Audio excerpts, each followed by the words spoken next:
few of you have asked about finishing up the little owls that I made for pattern weights. They're also great for pin cushions. And so I thought I'd do a little tutorial to show you how I finish the owls. You can see that my owl has lintels inside. It's about 3/4 full. Just show you this very quickly. The nose is pinned down so that the lintels don't go inside the nose area and everything stays nice and tight. So once the lintels are inside, then I take a little bit of fiber fill and put that inside the owl. And then my washer. This washer, on the package it said that it was a 3/4 inch washer. It actually measures 2 inches in diameter from here to here, but I think the 3/4 inch is the actual opening of the hole. But if you find a washer that's about 2 inches in diameter, it should be fine. So then just put that in on top. So in the written instructions that I wrote, and it was the way I did it initially, was I just did a basting stitch on my sewing machine to gather up the bottom. But since then I found that it's just as quick and easy to just take a needle and thread and do a little basting stitch all the way around. It goes very, very quickly, and actually I can get a little bit of a tighter, I can pull it tighter without breaking my thread once I get all the way around. So like I said, it goes very, very quickly because these aren't that large. I really have had a good time making these. This is my third set. I've given 2 away to friends of mine, and they've been just absolutely thrilled to get them. So my third set, and I've yet to make one for myself, but I think that's how it usually goes. Like the old saying, the cobbler's children have no shoes, but everybody else does.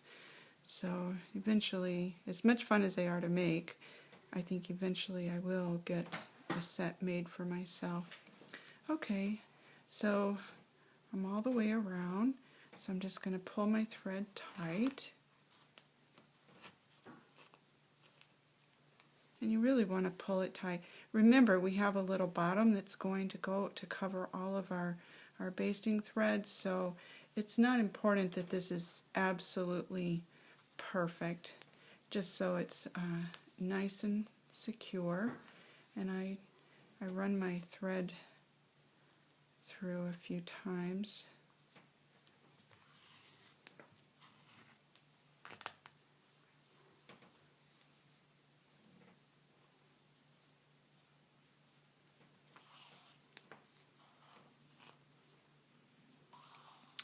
Now I don't break my thread. I leave it in, and then figure out about where I want to start with my sewing my circle on the bottom, and just very quickly I want to secure my stitches, so tie just a little bit of a knot. Okay, so everything's nice and secure. Now my little circle, I'm just going to place that on the bottom. Now if you'd like, you could turn it under and pin it in place. I don't. It's not that much to do, so I just kind of turn it and stitch it, hold it in place and stitch it all the way around. And this goes very quickly too. So you can see I just turned it under just a little bit, maybe a little more than 1/8, but not quite 1/4 of an inch.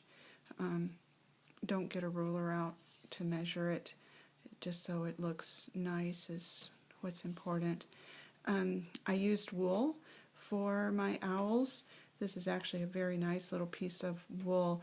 I found it while I was on vacation in Maine. I'd stopped at a little knit shop a little over a year ago, and she had these beautiful wool pieces from a weaver in New Hampshire, and I thought they were just so pretty, so I bought she had a set of them, and they were very reasonably priced, so I didn't know what I'd do with them, but isn't that the case with most fabric that we buy. We have no idea. Well, sometimes we know what we're going to do, but I know, at least for myself, I buy things I like, but I have no idea what I'm going to do with it. But what I was going to say about making these is that I think that the wool works very nicely.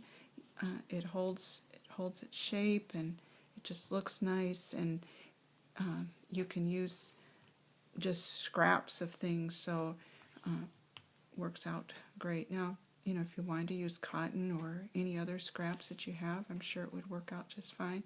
So you can see my stitches all the way around. Everything's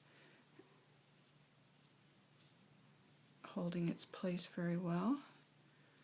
So I don't have too much more to go.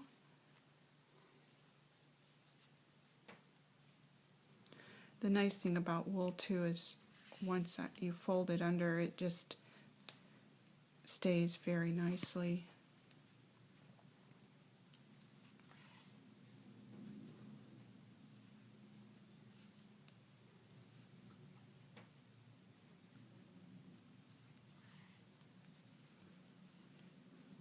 The little owls go together very, very quickly. I think you could make a set maybe in a couple hours at the most. The only thing is just having all of your supplies. It's also a nice way you can use up all your buttons. If you don't mind that they don't match, then you can use all kinds of buttons. I wanted mine to match, and thankfully I had some buttons, old buttons that I'd saved back, and I had enough to do all 6 of them. Okay, so I've come to the end of my circle, and I'm going to tie a knot.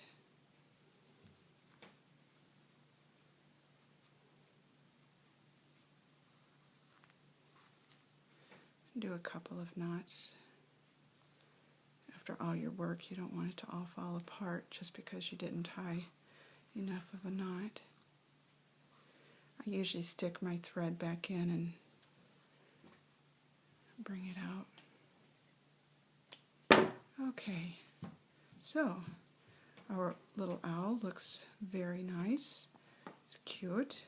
So I have my 2 buttons for his eyes. Now I'm going to take another piece of thread. This thread I've actually, so there's 4 strands of thread, 2 on either side, that I'm using to sew the buttons. And I have not a really long needle. You can get really long needles if you're doing dolls, but for this you just want enough of a needle that's going to basically go across, because we're going to, when we sew the buttons on for the eyes, we want to be able to pull the needle through to the other side.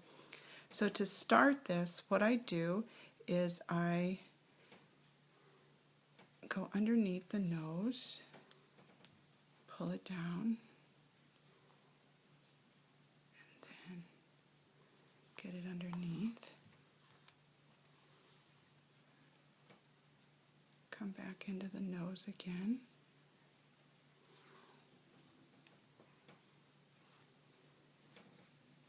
And then pull it fairly tight, because you want the nose to stay in place and you don't want your stitches to show through.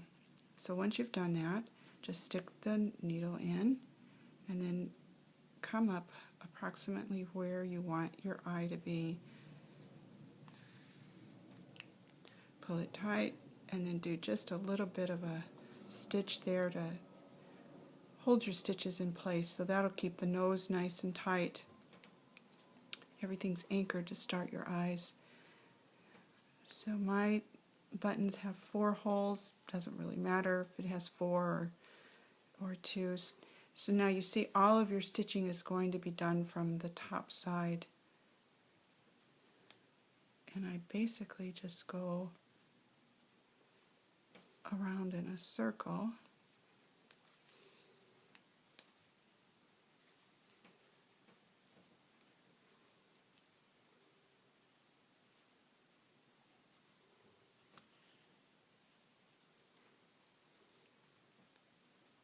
This isn't going to be worn, so it doesn't get the same kind of wear and tear that a shirt does. But so if you go in just a couple of times, that's good. So once I've done that, I just wrap it around a few times. Holds all my stitches nice and tight. Then I go back in to the face and then come up on the other side. Pull my thread through, and then I'm just going to do the same thing again.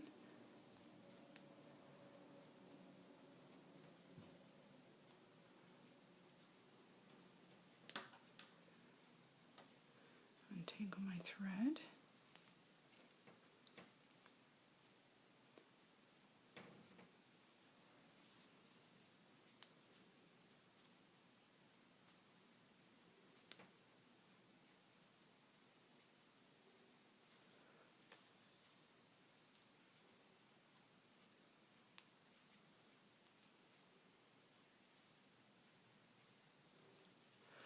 And like I said, on the other side, you just want to go in and out a couple of times just so that the stitching is secure, but again, you're not wearing it, so it's not going to get a lot of wear and tear on it.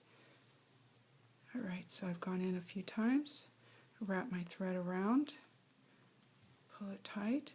Now I'm going to tie a knot, and the way I do that is I just wrap my thread around. You see I'm holding it in my finger, put my needle under again, pull it tight, go around again, under, pull it tight, and then I poke my needle through,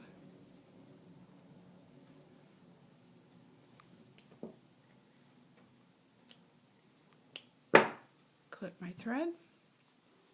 My owls are finished. They're adorable, lots of fun to do. I hope you make a few too.